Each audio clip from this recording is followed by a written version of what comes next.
Hii ni sababu pekee utakiwe kuacha kutangaza matangazo ya mtandaoni. Umewahi kurusha tangazo ukapata 0 sales, ukatamani kuacha kabisa? Nimekupata mwana promos. Ngoja nikueleze ukweli.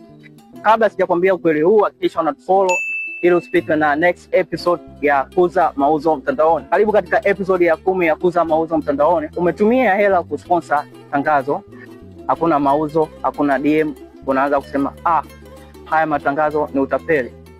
Lakini sikia, watu wameona tangazo lako, wengine wameli-screenshot, wengine wameli-save, na wengine watalikumbuka siku watakapohitaji huduma au bidhaa yako. Hawakununua leo si kwa sababu haujui kuuza, bali hawakuwa na uhitaji saa hiyo. Kwenye matangazo, kuonekana ndio msingi wa kila kitu.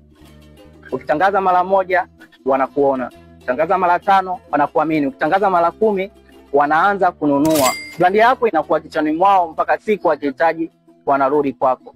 Matangazo sio magic, ni investment ya consistency. Tangaza, endelea kuonekana, mauzo yatakufuata. Tangazo moja halitoshi, lakini kila tangazo linaongeza kitu kwenye biashara yako. Tangaza kisasa, tufollow kwa content nyingine za kuuza zaidi.